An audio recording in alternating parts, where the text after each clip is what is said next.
O conflito entre os veciños de Barro afectados polas ordes de desafiuzamento e a Sareb continúa lonxe de resolverse. Nas últimas datas, o banco peritou os inmobles e fixolle unha oferta preferencial aos afectados. Unha proposta que volve enfadar aos veciños, xa que a oferta para mercar os inmobles é moito máis alta do prezo polo que os adquiriu a Sareb hai 2 anos. Que a deuda que tiña o anterior propietario de 1,5 millón de euros, eles adquiriron todo o lote por 700.000 euros, co cal nin un 50%, e queren quitar prácticamente en 4 inmobles o que pagaron en total, cando son 15 propiedades. Os veciños tamén denuncian que de novo volve a haber erros.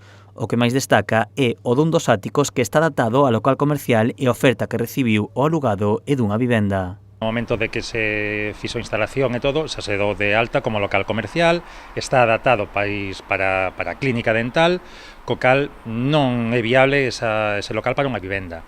Aparte que, bueno, todos os papéis está como local comercial. Eles, en principio, tasano como vivenda, co cal o precio de tasación é bastante máis alto. Outros veciños non deixaron a Sareb peritar as súas vivendas e tamén recibiron unha oferta alta. Hombre, o que pagaron eles casi se dobla, Casi se dobla, faltalle moi pouco. Iso non hai dereito. A veciñanza volve a denunciar a falta de transparencia da Sareb e que segue sen querer sentarse a negociar con eles.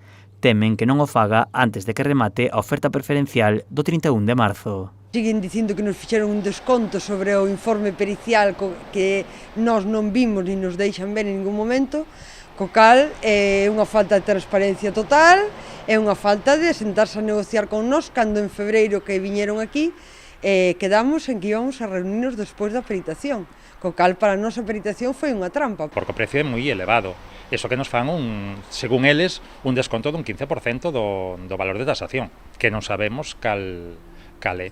Eu pedinllo e dime que non nos lo poden decir. Hablan de transparencia para quen?